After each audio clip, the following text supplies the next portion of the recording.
The idea of an unscripted public performance at the Old Bailey was delightful.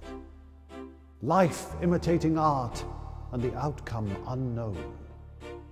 I went in to fight for my art, but may end up fighting for my life. My audience appears to be a jury of shopkeepers. It is the best English justice based on beer, the Bible, and the 7 deadly virtues.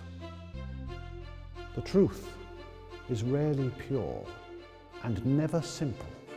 Modern life would be very tedious if it were either, and modern literature a complete impossibility. If one tells the truth, one is sure, sooner or later, to be found out.